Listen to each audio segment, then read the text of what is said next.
The living water, ജീവൻ്റെ വെള്ളം. ജീവൻ്റെ വെള്ളമെന്ന് പറയുമ്പോൾ രണ്ട് തരത്തിലുള്ള വെള്ളമുണ്ട്. മനുഷ്യൻ ദാഹം തീർക്കാൻ വേണ്ടി മാനുഷികമായിട്ട് കുടിക്കുന്ന വെള്ളം, അതല്ല ഞാൻ എടുക്കുന്നത്. ജീവൻ്റെ വെള്ളം, ആത്മാവിൻ്റെ പരിപോഷണത്തിന് വേണ്ടിയുള്ള ദൈവവചനം, ദൈവവചനമാകുന്ന ജലസ്നാനം കൊണ്ടെന്നാണ് വചനം പറയും. ദൈവവചനമെന്ന ജലസ്നാനം കൊണ്ട് നമ്മളെ കഴുകണമെങ്കിൽ സത്യവചനം സത്യമായിട്ട് തന്നെ പറയുന്നത് കേൾക്കണം. വിശ്വാസം എങ്ങനെ ഉണ്ടാകുന്നു? വിശ്വാസം കേൾവിയാലും, കേൾവി ദൈവത്തിൻ്റെ വചനത്താലും. കേൾക്കുക എന്നുള്ളത് അന്തരാത്മ. ഇപ്പം വചനം പറയുമ്പം പരിശുദ്ധാത്മാവ് വന്നിട്ട് നമ്മുടെ പ്രശ്നത്തിന് തക്കതായ ഉത്തരം നമ്മുടെ ഉള്ളിൻ്റെ അകത്ത് വന്ന് ഒരു ഡാഗർ പോലെ, അതായത് കുന്തം വന്ന് തറയ്ക്കുന്ന പോലെ തറഞ്ഞിട്ട് പറയണം, ഇതാണ് എനിക്കിന്ന് ആവശ്യമുള്ളത്. നമ്മൾ ഏത് പ്രശ്നത്തിലും നമ്മൾ വരൾച്ചയുള്ളവരായി മാറുകയാണ്. ഈ കണ്ടം നമ്മൾ നെൽകൃഷി കഴിഞ്ഞ് കഴിയുമ്പോൾ അന്നേരം ഇച്ചിരി വരൾച്ചയുടെ സമയമാണ്. എല്ലാ വിളവെടുത്ത് കഴിയുമ്പോഴത്തേക്ക് കണ്ടം പിന്നെ നമ്മളൊന്നും നോക്കത്തില്ല, ചുമ്മാ തങ്ങിടും. ഇപ്പം നമ്മൾ തമിഴ്നാട്ടിൽ നെൽകൃഷി കഴിഞ്ഞിട്ട് കണ്ടവിട്ടിരിക്കുകയാണ്. നമ്മൾ ഒരു 2 ആഴ്ചക്കകം ചെന്ന് നോക്കുമ്പോഴത്തേക്ക് വിണ്ട് കീറി ഭൂമി കിടക്കുന്നതാണ്. കഴിഞ്ഞ 2 ആഴ്ചയ്ക്ക് മുമ്പ് വിളവെടുത്ത് നല്ലവണ്ണം നെല്ല് നിന്നിടത്ത് ഇപ്പം നോക്കുമ്പോൾ ഒന്നുമില്ല, തരിശു ഭൂമിയായിട്ട് നിൽക്കുകയാണ്. വരൾച്ച. ദൈവമക്കളും ഇങ്ങനെയല്ലേ? ഒരു കാലത്ത് നമ്മളങ്ങ് ദൈവത്തിന് വേണ്ടി വലിയ കാര്യങ്ങളങ്ങ് ചെയ്ത് ഇപ്പോൾ ഇത് നേടുന്നു പറഞ്ഞ് നടന്ന് കാര്യങ്ങൾ നേടിയിട്ടുള്ളവരാണ്. പക്ഷേ പിന്നൊരു കാലം സീസൺ മാറിയപ്പോഴത്തേക്ക് നമ്മളെ കണ്ടയില്ല. വരൾച്ചയുടെ കാലത്ത് എങ്ങനെ കണ്ടം കിടക്കുമോ അതുപോലെയാണ് നമ്മളിപ്പം കിടക്കുന്നത്. ആ ഒരവസ്ഥയിൽ ജീവവെള്ളത്തിനല്ലാതെ ഒന്നിനും അതിനെ പരിഹരിക്കാൻ കഴിയത്തില്ല. എന്നാൽ നമ്മൾ പറയുന്നുണ്ടല്ലോ, ദൈവത്തിൻ്റെ പരിശുദ്ധാത്മാവ് പഴയ നിയമത്തിൽ അവസാന ദൈവത്തിൽ പറയുന്നു, യോവേൽ പ്രവാചകൻ പറയുന്നുണ്ട്, അന്ത്യകാലത്ത് ഞാൻ സകല ജഡത്തിൻ്റെ മേൽ എൻ്റെ ആത്മാവിനെ പകരും. അതാണ് ദൈവത്തിൻ്റെ ആത്മാവ് അന്ത്യകാലത്ത് പകരുമെന്ന് വ്യക്തമായിട്ട് നമ്മളോട് പറഞ്ഞെങ്കിൽ, മുൻമഴയും പിന്മഴയും അയച്ചു തരുമെന്ന് ദൈവമാണ് പറയുന്നതെങ്കിൽ ഞാനിക്ക് ചോദിച്ച് വാങ്ങിച്ചേ പറ്റത്തുള്ളൂ എന്നുള്ളൊരു നിർബന്ധ ബുദ്ധി ഇതിനോടെ കൂടെ ഉണ്ടാകണം. എന്ത് പ്രശ്നമാണേലും ജീവൻ്റെ ആത്മാവ് എൻ്റെ കൂടെ നിൽക്കുന്നതിനാൽ ഞാൻ ആത്മാവിൽ പ്രാപിച്ചെടുക്കുന്നു എന്ന് പറയാനുള്ള കൃപ നമുക്കുണ്ടാകണം. അതാണ് ദൈവത്തിൻ്റെ ആത്മാവ് പറയുന്നത്, ഞാൻ സകല ജഡത്തിൻ്റെ മേൽ എൻ്റെ ആത്മാവിനെ പകരും. യോവേൽ പ്രകാശൻ 2:28 നിങ്ങളുടെ പുത്രന്മാരും പുത്രിമാരും പ്രവചിക്കും. അതാണ് പ്രവചനവരം. പ്രവചനവരമൊന്നും ആർക്കും വേണ്ടല്ലോ. ദൈവത്തിൻ്റെ പ്രവചനം ഇന്നും ക്രിസ്തു പ്രവചനമാണ് ഏറ്റവും കൂടുതൽ ചെയ്യുന്ന ജോലി. പ്രവചിക്കുന്ന ഒരു യേശുവാണ്, വരാൻ പോകുന്നതിനെ വിളിച്ചു പറയുന്ന ഒരു യേശുവാണ് നമ്മുടെ മുമ്പിൽ നിൽക്കുന്നത്. ഈ പ്രവചിക്കുക എന്ന് പറയുമ്പോഴൊക്കെ കർത്താവ് ചെയ്യാൻ പോകുന്ന വൻകാര്യങ്ങൾ ഇല്ലാത്തതിനെ ഉള്ളതുപോലെ വിളിച്ചു വരുത്താനുള്ള ശക്തിയാണ്. കണ്ടോ, അതാണ് യേശുവിൻ്റെ സാക്ഷ്യമോ വചനത്തിൻ്റെ ആത്മാവ് തന്നെ. അത് നമ്മൾ പ്രവചനിക്കുക, വചനം പ്രവചിക്കണം. നമ്മൾ യേശുവിൻ്റെ സാക്ഷ്യമോ ദൈവത്തിൻ്റെ ആത്മാവ്, ദൈവത്തിൻ്റെ ആത്മാവിനെ വിളിച്ചു വരുത്താൻ നീ പ്രവചിച്ചുകൊണ്ടേ ഇരിക്കണമെന്ന് പരിശുദ്ധാത്മാവ് ആഗ്രഹിച്ചിട്ട് എത്ര പേര് ദൈവത്തിന് വേണ്ടി പ്രവചിക്കുന്നവരുണ്ട്. വെളിപ്പാട് 10:11 പറയുന്നു, അവൻ എന്നോട് നീ ഇനിയും അനേകം വംശങ്ങളെയും ജാതികളെയും ഭാഷകളെയും രാജാക്കന്മാരെയും കുറിച്ച് പ്രവചിക്കേണ്ടി വരും എന്ന്. പ്രവചനമില്ലാത്ത ഒരു തലമുറ, പ്രവചനമില്ല, ഹോപ്പില്ലാത്ത ഒരു തലമുറ. സങ്കടമല്ലേ? അല്ലെങ്കിൽ ആത്മാവിൽ നമ്മൾ ഓരോരുത്തടുത്ത് നോക്കുമ്പോഴും പരിശുദ്ധാത്മാവ് നമ്മളോട് പറയുക, ദൈവം ക്രിസ്തു പ്രവചനമാണ് ചെയ്യുന്നത് എങ്കിൽ അവൻ്റെ പിൻഗാമികളായിട്ടല്ലേ, അവൻ്റെ മക്കളായിട്ട്, അവൻ്റെ വീണ്ടെടുക്കപ്പെട്ട ജനതയായിട്ട് എന്തുകൊണ്ട് നമ്മൾ പ്രവചിക്കുന്നില്ല? പരിശുദ്ധാത്മാവ് നമ്മളോട് പറയുകയാണ്, നമ്മൾ ദൈവത്തിൻ്റെ നാമത്തിൽ പ്രവചിക്കുന്നവരായി മാറണം. അപ്പോൾ ലിവിങ് വാട്ടറിനെ കുറിച്ച് ഏറ്റവും കൂടുതൽ എക്സ്പ്ലെയിൻ ചെയ്തിരിക്കുന്നത് യോഹന്നാൻ്റെ സുവിശേഷം 4-ാം അധ്യായത്തിലേക്ക് യേശു ക്രിസ്തു കടന്നു വന്നിട്ട് സമരിയ എന്ന സ്ഥലത്ത് വെച്ച് വെള്ളം കോരാൻ ഉച്ചയ്ക്ക് വരുന്ന ഒരു സ്ത്രീയെ കാണുന്നതാണ്. ശമരിയക്കാരി സ്ത്രീ എന്നാണ്. ശമരിയൻസ് എന്ന് പറയുന്നത് ഏകദേശം BC 721 ബിഫോർ ക്രൈസ്റ്റ്. BC എന്ന് പറയുമ്പോൾ ദ അസീരിയൻസ് കോൺകേർഡ് ദ ഇസ്രായേൽ. അസീരിയൻസ് എന്ന് പറഞ്ഞാൽ അസീരിയൻസിൻ്റെ അത്രയും ദുഷ്ടത ചെയ്യുന്ന മനുഷ്യരില്ല. അവർ ഗർഭിണികളാരെയൊക്കെ കുന്തത്തിൻ്റെ മുനയ്ക്ക് നിർത്തി അവർ ഉപദ്രവിക്കും, അറിയാമോ? മനുഷ്യൻ്റെ സ്കിന്ന് വലിച്ചു കീറുന്ന മനുഷ്യർ. അങ്ങനെയുള്ള അസീറിയൻകാർ വന്നിട്ട് യഹൂദനുമായിട്ട് യുദ്ധം ചെയ്തിട്ട് കുറേ യഹൂദന്മാരെ പിടിച്ചുകൊണ്ട് പോയി. എന്നാൽ അവർ കൊള്ളാത്തവരെ കുറച്ച് അവർ ഇട്ടേച്ചു പോയി. അവരാണ് ബാക്കിയുള്ളവരുമായിട്ട് ഇൻ്റർമിക്സ് ചെയ്ത് കഴിഞ്ഞിട്ടുണ്ടായിട്ടുള്ള ജനതയാണ് നമ്മൾ സാമറിറ്റൻസ് എന്ന് പറയുന്നത്. അപ്പോൾ ഈ സമേറിയൻസിന് ഒരു യഹൂദൻ്റെ മുമ്പിൽ ഒരു വിലയൊന്നുമില്ല. അവരുടെ ദൈവം, അവർ ദൈവത്തെ വിളിക്കുന്നത് യെരുശലേമിൽ അല്ലതാനും. അങ്ങനെ ഇരിക്കുമ്പോൾ അവരെ വീണ്ടെടുക്കാൻ വേണ്ടി തന്നെ ദാഹത്തോടുകൂടി, എന്ത് ദാഹം? ആത്മാവിൻ്റെ ദാഹം. ഇതാണ് മാനുഷിക ദാഹമായിട്ട് നമ്മൾ കാണുന്നെങ്കിലും ഞാൻ ഒരു സത്യം പറയാം. ദൈവാത്മാവുള്ള മക്കളോട് ഞാൻ പറയട്ടെ, നിങ്ങൾക്ക് ദാഹമെന്നും വിശപ്പുമെന്ന് തോന്നുമ്പോൾ വെള്ളം വേണം എടുത്ത് കുടിച്ചോ, ഭക്ഷണവും കഴിച്ചോ, കുറച്ച്, ഒത്തിരി കഴിച്ചിട്ട് കാര്യമില്ല, വെറുതെ വണ്ണം വെച്ച് അസുഖം. പക്ഷെ ദയവ് ചെയ്ത് വേദപുസ്തകത്തിൻ്റെ ഏതെങ്കിലും ഒരു അധ്യായം, സങ്കീർത്തനം തൊട്ട് ഒരെണ്ണം എടുത്ത് 5 പ്രാവശ്യം ഒന്ന് വായിച്ച് നോക്ക്. അറിയാവുന്നത് മതി. നമുക്ക് വിശപ്പ് തോന്നുമ്പം സങ്കീർത്തനം അല്ലെങ്കിൽ ലോർഡ്സ് പ്രെയർ എങ്കിലും ഒരു 5 പ്രാവശ്യം ഒന്ന് പറഞ്ഞ് നോക്ക്. You will see the difference. നമ്മുടെ ശരീരം ഈ ദാഹിക്കുന്നതെന്നും എനിക്ക് വിശക്കുന്നതെന്നും തോന്നിക്കുന്നത് പലപ്പോഴും അന്തരാത്മാവിൻ്റെ ദാഹവും വിശപ്പും അത് നമ്മൾ ഫ്രിഡ്ജിൽ വെച്ചിരിക്കുന്ന ഭക്ഷണം കഴിച്ചും സ്നാക്സ് കഴിച്ചും വെറുതെ ഇല്ലാതാക്കി രോഗം വരുത്തി വെച്ചിട്ട് ഉണ്ടാക്കിയ കാശ് മുഴുവനും ആശുപത്രിക്ക് കൊടുക്കേണ്ട ആവശ്യമുണ്ടോ എന്ന് ചിന്തിച്ച് നോക്ക്. മനുഷ്യനെ ദൈവം സൃഷ്ടിച്ചത് എപ്പോഴും കഴിച്ചുകൊണ്ടിരിക്കാനാണോ? ആണോ? അതാണ്. ആരോഗ്യമുള്ളവൻ ആ കൂടെ 2 നേരം പോലും 1 നേരം ഭക്ഷിച്ചാൽ മതി. ഞങ്ങളൊക്കെ പ്രാക്ടീസ് ചെയ്യുമ്പോൾ ഞാൻ ഓർക്കുന്നുണ്ട്, ഈ ബ്രാഹ്മിൻസ് ലോയേഴ്സ് ഉണ്ട്, ബ്രാഹ്മണറായിട്ടുള്ള ലോയേഴ്സ്. അവർ 10 ഞങ്ങൾക്ക് ഹൈക്കോർട്ട് തുടങ്ങുമ്പോൾ 10:30 മണി കഴിയുമ്പോഴത്തേക്ക് കോർട്ടിൽ എല്ലാവരും വരും. പക്ഷെ 10:30 മുൻപേ അവർ രാവിലെ വൈകിട്ട് വരെയുള്ള ഭക്ഷണം കഴിച്ചിട്ടാണ് വരുന്നത്. നന്നായിട്ട് ഭക്ഷണം കഴിക്കും. പിന്നെ ഒരു ഭക്ഷണം കഴിയും, പിന്നെ വൈകിട്ടെങ്ങാനേ കഴിക്കത്തുള്ളൂ. വൈകിട്ട് എപ്പോഴാണ് പോകുന്നത്? വീട്ടിൽ തിരിച്ച് വന്നിട്ട് ക്ലയൻസിനെ കണ്ട് കേസും പഠിച്ച് കഴിയുമ്പോഴത്തേക്ക് ഒരു ദിവസം അങ്ങ് പോകും. അപ്പം ആരോഗ്യമുള്ളവൻ 1 നേരം കഴിച്ചാൽ മതി. രോഗിയാണ് 2 നേരം, ഭോഗിയാണ് 3 നേരം കഴിക്കുന്നത്. പിന്നെ രോഗമെല്ലാം വരുത്തി വെച്ച് മരുന്ന് വെച്ച് കഴിച്ച് നമ്മൾ ഇല്ലാതാക്കിയിട്ട് കാര്യമില്ല. നമ്മുടെ ശരീരത്തിന് ഇതെല്ലാം കൂടെ വഹിക്കാൻ ഒക്കുന്നില്ല. അപ്പം നമ്മൾ ഇങ്ങനെയുള്ള ഒരു സമരിയക്കാരി സ്ത്രീയെ, അവൾ വെള്ളം കോരാൻ ഉച്ചയ്ക്ക് വന്ന് എന്തിനാ, ആരും എന്നെ കാണല്ലേ എന്ന് വിചാരിച്ചു. ആ സ്ത്രീയുടെ അടുക്കൽ യേശു വന്നിട്ട് പറയുകയാണ്, എനിക്ക് ദാഹിക്കുന്നു. ദൈവത്തിൻ്റെ ദാഹം എന്തുവാണ്? ആത്മാവിൻ്റെ ദാഹം തന്നെയല്ലേ? നമ്മൾ മനസ്സിലാക്കണം. എന്നിട്ട് അവളുമായിട്ട് സംസാരിച്ച് കഴിഞ്ഞിട്ട്, എവിടെ? യാക്കോബിൻ്റെ കിണറിൻ്റെ വക്കത്താണ് യേശു ഇരിക്കുന്നത്. അവൾ പറയുന്നുണ്ട്, നീ എങ്ങനെ വെള്ളം കോരുമെന്ന്. അതായത് യേശു പറയുന്നത്, ഞാൻ ചോദിക്കുന്നു, ഞാൻ തരാൻ പോകുന്ന വെള്ളം എന്തെന്ന് നീ അറിഞ്ഞിരുന്നു എങ്കിൽ. അപ്പോൾ അവൾ, അത് നിത്യജീവൻ്റെ വെള്ളമാണ്. അപ്പോൾ അവൾ ഉടനെ പറയുന്നു, എന്നാൽ പിന്നെ ആ വെള്ളം എനിക്ക് തരാമെന്ന് പറയാം. ആ വെള്ളം കൊടുക്കുന്ന ഉടനെ അതിനു മുമ്പിൽ അവളെ ഒരു ശുദ്ധീകരണം നടക്കുകയാണ്.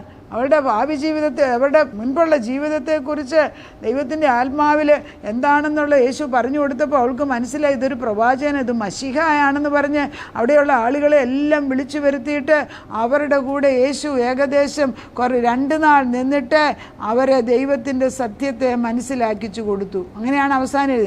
അവൻ 2 നാൾ അവിടെ പാർത്തു. അവനെ ഏറ്റവും അധികം പേർ അവൻ്റെ വചനം കേട്ടു വിശ്വസിച്ചു. ഇനി നിൻ്റെ വാക്ക് കൊണ്ടല്ല ഞങ്ങൾ വിശ്വസിക്കുന്ന, ഞങ്ങൾ തന്നെ കേൾക്കുകയും അവൻ സാക്ഷാൽ രോഗരക്ഷിതാവ് എന്നറിയുകയും ചെയ്തിരിക്കുന്നു. അപ്പോൾ സാക്ഷാൽ രോഗരക്ഷിതാവ് ദാഹിക്കുന്നത് എൻ്റെ നിങ്ങളുടെ ആത്മാവിന്, നമ്മുടെ മക്കളുടെ ആത്മാവിന് വേണ്ടി, നമ്മൾ പ്രാർത്ഥിക്കുന്നവരുടെ ആത്മാവിന് വേണ്ടി. അത് മാറ്റി വെച്ചേച്ച് പ്രാർത്ഥിക്കരുത്. അത് മാറ്റി വെക്കാതെ പ്രാർത്ഥിക്കാൻ പഠിക്കണം. ആദ്യമേ ആത്മാവിൻ്റെ പരിപോഷണത്തിന് വേണ്ടി ഏതൊരു പ്രാർത്ഥന എടുക്കുമ്പോഴും അറിയാവുന്ന ഏതെങ്കിലും സങ്കീർത്തനം കാണാതെ അറിയാവുന്നത് പറയുക. കാണാതെ അറിയാൻ വയ്യാത്തവരുണ്ടെങ്കിൽ വേദപുസ്തകം തുറന്ന് വെച്ചിട്ട്, ഈ കഴിഞ്ഞ ദിവസങ്ങളിൽ എന്നോട് കർത്താവ് പറഞ്ഞതാണ്, സങ്കീർത്തനം 46 എടുത്ത് വായിക്കുക. ഇങ്ങോട്ട് പറയാൻ തുടങ്ങാണ്, ഇങ്ങോട്ട് 46 എടുക്കുക. ഓരോന്ന് പറയുമ്പോൾ നമ്മളത് അനുസരിക്കുന്ന അറിഞ്ഞിട്ടാണ് ഭർത്താവ് എന്നല്ലേ പറയൂല. ഈ ഓരോ വാക്യങ്ങളും ദൈവം പറയുന്നത്, ദൈവം എന്നോട് അനുഭവത്തിൻ്റെ വെളിച്ചത്തിൽ തരുന്നത്, ഞാൻ നിങ്ങളോട് പകരുന്നത്, നിങ്ങളുടെ ജീവിതത്തിന് അത് അനുഗ്രഹത്തിൻ്റെ സമയമായിട്ടുള്ളവരാണ് ഈ വചനം എൻ്റെ കേൾക്കുന്നത്. അത് പ്രാപിച്ചെടുക്കുമ്പോൾ ആത്മാവ് പറയും, അവിടെയാണ് ഉത്തരം, അതിൽ പിടിച്ച് നിൽക്ക്, അവിടെ ഇവിടെ ഓടി നടക്കാതെ, ഇതാണ് ഇന്ന് നിൻ്റെ ഉത്തരം എന്ന് പറയുമ്പം പിന്നെ അതേന്ന് മാറില്ല. ആ ഒരൊറ്റ വചനത്തിൽ മുറുക്ക പിടിച്ചുകൊണ്ടിരിക്കണം. യെശയ്യാ 58:11 പറയുന്നത് എന്താണെന്ന് നോക്കാം. അതായത് സ്പ്രിങ്സ് ഓഫ് ലിവിങ് വാട്ടർ. യെശയ്യാ 58 എങ്ങനെയുള്ള ഉപവാസം എന്നാണ് പറയുന്നത്. പക്ഷെ അതിനകത്തൊരു പ്രത്യേക വാക്യമാണ് 58 പറയുന്നത്. യെശയ്യാ 58 ഏകദേശം 11 വാക്യം ഇങ്ങനെയാണ് വായിക്കുന്നത്. 11 ഇങ്ങനെ പറയുന്നു, യഹോവ നിന്നെ എല്ലായ്പ്പോഴും നടത്തുകയും വരണ്ട നിലത്തിലും നിനക്ക് വിശപ്പ് അടക്കി നിന്റെ അസ്ഥികളെ ബലപ്പെടുത്തുകയും ചെയ്യും. എന്നാണ് ഭർത്താവ് വാഗ്ദത്തം. യഹോവ നിന്നെ എല്ലായ്പ്പോഴും നടത്തും, വരണ്ട നിലത്ത് നിനക്ക് വിശപ്പ് അടക്കും. എന്തിനാണ് നമ്മൾ വിഷമിക്കുന്നത്? വചനം എടുത്തിട്ട് കർത്താവിനോട് തിരിച്ചു പറയാൻ പഠിക്കുക. നിന്റെ അസ്ഥികളെ ബലപ്പെടുത്തുകയും ചെയ്യും. നീ നനവുള്ള തോട്ടം പോലെയും വെള്ളം വറ്റിപ്പോകാത്ത നീരുറവ പോലെയുമാകും. നനവുള്ള തോട്ടം എന്ന് പറഞ്ഞാൽ എന്തൊരു ഫലഭൂയിഷ്ടമല്ലേ! അതാണ് ദൈവത്തിൻ്റെ മക്കളുടെ അനുഗ്രഹം. ഇത് ഇല്ലാതെ ഉണങ്ങിയ അസ്ഥി പോലെ ജീവിച്ചിട്ട് ഇതാണ് ക്രിസ്തീയ ജീവിതം പറഞ്ഞ് ദുഃഖം പറഞ്ഞ് പലരും എന്നെ വിളിച്ച് സാക്ഷ്യം പറയും. അയ്യോ എൻ്റെ ആൻറ്റി, ഞാൻ യേശുവിനെ കണ്ട നാളെ തൊട്ട് എനിക്ക് കഷ്ടകാലം. എവിടെയോ കണക്ഷൻ കറക്റ്റ് അല്ല മക്കളെ, എവിടെയോ കണക്ഷൻ കറക്റ്റ് അല്ല. എന്നെക്കുറിച്ച് ഇത്രമാത്രം നമ്മളൊരു പാട്ട് പാടും, കരുതുന്ന ഒരു ദൈവം ഉണ്ടെന്ന്. കരുതുന്നവൻ നീ അല്ലയോ എന്ന് പറഞ്ഞേച്ച് ഈ കരുതുന്നവൻ ദിനം പ്രതി കരുതാതിരിക്കുന്ന ഒരു ദൈവമാണോ? അത് ദൈവത്തോടുള്ളൊരു പ്രാഗൽഭ്യമാണ്. ഞാനും ദൈവവുമായിട്ട് ഒറ്റയ്ക്ക് നിന്ന് പ്രാർത്ഥിച്ച് നേടിയെടുക്കേണ്ടതാണ്. അപ്പോൾ കർത്താവ് പറയുന്നത്, നീ എങ്ങനെയുള്ള നനവുള്ള തോട്ടം പോലെയും വെള്ളം വറ്റിപ്പോകാത്ത നീരുറവ പോലെയും. പിന്നെ അങ്ങോട്ട് അനുഗ്രഹങ്ങളാണ്. ഈ നീരുറവ വന്നു കഴിഞ്ഞത്തേക്ക് അനുഗ്രഹമാണ്. അപ്പോൾ ജീവൻ്റെ വെള്ളം തരുന്നത് എന്തിനാ? അനുഗ്രഹത്തിനാണ്. അത് ഈ പലരും ഈ അനുഗ്രഹത്തിൻ്റെ വാക്ക് കേൾക്കുമ്പം പേടിച്ചു മാറും. ദൈവം ഉള്ളിടത്ത് കഷ്ടമുണ്ട്, അത് കഴിയുമ്പോൾ അതിനൊരു ഉത്തര അനുഗ്രഹമുണ്ട്. ഇത് രണ്ടും ഒന്നിച്ചാണ് പോകുന്നത്. കഷ്ടം മാത്രമല്ല, അനുഗ്രഹം മാത്രമല്ല. ഒരു പരീക്ഷണമുണ്ടോ, ടെസ്റ്റ് പാസ്സായാൽ അനുഗ്രഹമുണ്ട്. മാവ് നട്ടോ മാവ് പൂത്തോ കുറച്ച് നിനക്ക് ആവശ്യമുള്ള മാങ്ങ അതിൽ നിന്ന് കിട്ടും. തെങ്ങ് നട്ടോ നല്ല സ്ഥലത്ത് നട്ട് തേങ്ങ നീ പറിക്കും. അതിനകത്ത് തെറ്റെന്താ? അത് നമ്മൾ പ്രോസ്പെറിറ്റി ദൈവമായിട്ട് മാറ്റി വെക്കാതെ കഷ്ടങ്ങൾ സഹിച്ചവന് നീ വൃക്ഷം നട്ട് കിളിപ്പിച്ചോ അതിൻ്റെ ഫലം ഉണ്ടെന്ന് പറഞ്ഞ് പഠിപ്പിക്കുക. പകുതിക്ക് വെച്ച് അവരെ എവിടെയും കുറ്റം പറഞ്ഞുകൊണ്ടിരിക്കാതെ നന്മയിലേക്ക് കടന്നു. കർത്താവ് പറഞ്ഞ അനുഗ്രഹങ്ങൾ കേൾക്കണം. നിന്റെ സന്തതി പുരാതന, ഞാൻ യെശയ്യാ 58 ഉപവാസം എന്തെന്നുള്ള പറഞ്ഞു കഴിഞ്ഞേച്ച് നമ്മൾ നനവുള്ള തോട്ടമാണെന്ന് പറഞ്ഞ് അനുഗ്രഹിച്ചേച്ച് പിന്നെ പറയുന്നതാണ്, നിന്റെ സന്തതി പുരാതന ശൂന്യങ്ങളെ പണിയും, തലമുറയായി കിടക്കുന്ന അടിസ്ഥാനങ്ങളെ കെട്ടിപ്പൊക്കും. എൻ്റെ മക്കളത് ചെയ്യുന്നു. ഇടിഞ്ഞു കിടക്കുന്ന എല്ലാം നേരെയാകുന്നു.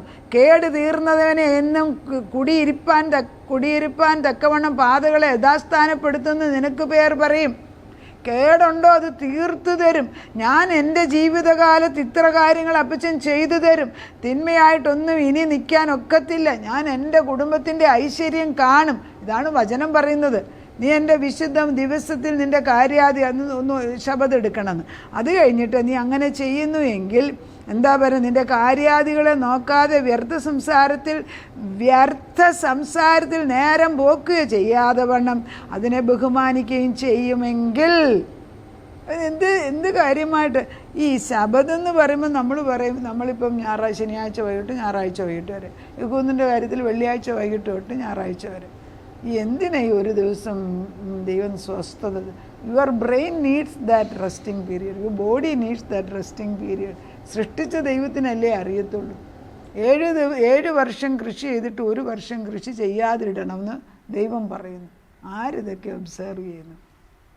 നമ്മൾ ശബദത്തിന് ആചരിക്കണമെങ്കിൽ 6 ദിവസം പ്രയത്നിച്ചവർക്ക് 7-ാം ദിവസം ദൈവത്തിൻ്റെ നാമത്തിൽ വിശ്രമിക്കാനും ഒക്കത്തുള്ളൂ. അതും കണക്റ്റഡാണ്.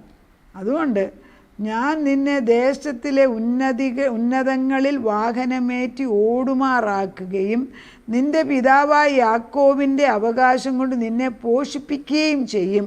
യഹോവയുടെ വായല്ലോ അരുളിച്ചത്. എന്താണ്? നമ്മൾ ഈ ദൈവത്തിൻ്റെ ആത്മാവിൽ നിന്ന് കഴിഞ്ഞാൽ നമ്മളെ ഉന്നതമായ പദവിയിൽ കൊണ്ട് നടക്കുമെന്നും യഹോവ കൽപ്പിക്കുകയാണ്. അപ്പച്ചൻ്റെ അരുളപ്പാടാണിത്.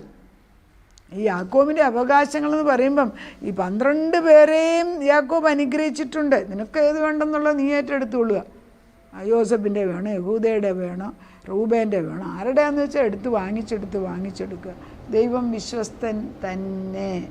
നമുക്ക് പ്രാർത്ഥിക്കാം. ജീവവെള്ളം വീഴുന്നിടത്ത് നനഞ്ഞ തോട്ടത്തിൽ എന്ത് മനോഹരമായിട്ട് അതിൻ്റെ ചെടികളുടെ ഇലയും അതിൻ്റെ പൂക്കളും അതിൻ്റെ ഫലങ്ങളും നിൽക്കുന്നതാണ്. വരണ്ട ഭൂമിയിലേക്ക് കയറുമ്പം ചെടി നട്ടാൽ പോലും വരണ്ട ഭൂമിയിൽ നിൽക്കുന്ന ചെടി കാണാൻ ഒരു ഭംഗിയില്ല.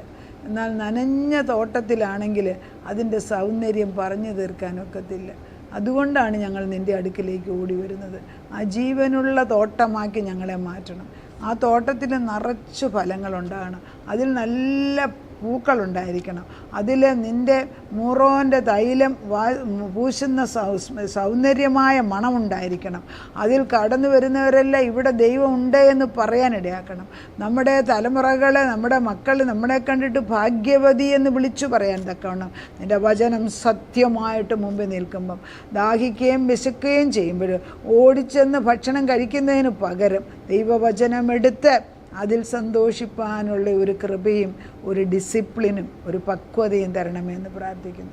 അത് ഞങ്ങളുടെ പ്രാർത്ഥന കേട്ട് ഞങ്ങളുടെ തലമുറകളിലേക്ക് ഈ ജീവജലം ഒഴുക്കുവാൻ അവരുടെ മുമ്പിലുള്ള മുള്ളും പറക്കാരെയും അവരുടെ മുമ്പിലുള്ള തടസ്സങ്ങൾ എല്ലാം വലിച്ചു മാറ്റി. പാറകളുണ്ട്, കല്ലുകളുണ്ട്, എന്തെല്ലാം തടസ്സങ്ങൾ അവർ ദൈവത്തെ കാണാതെ വയ്യാത്തവണ്ണം ദുഷ്ടൻ കൊണ്ട് വെച്ചിരിക്കുന്ന നിരന്തരം പെറുക്കിയെടുത്ത് കളയുക. അപ്പച്ചാ ഞങ്ങൾ ബാക്കിയുള്ളത് എടുത്ത് കളയുന്നു. എന്നിട്ട് അവർ ദൈവത്തെ നേരിട്ട് കാണണം. ഞങ്ങളുടെ ആഗ്രഹമാണ്. ഈ തോട്ടത്തിനകത്ത് ഉടമസ്ഥനുണ്ട്. ഉടമസ്ഥനില്ലാത്ത തോട്ടമല്ല നമ്മുടെ മക്കൾ, ഉടമസ്ഥനുള്ളവനാണ്. അവർ മുന്തിരിയാവുന്ന ക്രിസ്തു അവിടെ നിൽപ്പുണ്ട്. ആ ക്രിസ്തുവിൽ അവരെ ഒട്ടിച്ചു വെച്ചിരിക്കുകയാണ്. ഞങ്ങളുടെ ഭവനങ്ങളിലുള്ള എല്ലാ കാര്യവും ഈ ക്രിസ്തുവിൻ്റെ മേലധികാരത്തിൽ അംശനാണ് ഞങ്ങളുടെ അധികാരിയായിട്ട് നിൽക്കുന്നത്. ഞങ്ങളുടെ ആവശ്യങ്ങളെല്ലാം നിറപടിയായിട്ട് ചെയ്തു തരുന്ന ദൈവത്തിന് നന്ദി പറയുന്നു. തലമുറകളെ അനുഗ്രഹിച്ചതിന് നന്ദി പറയുന്നു. പ്രാർത്ഥന കേട്ട യേശുവിൻ്റെ നാമത്തിൽ തന്നെ ആമേൻ.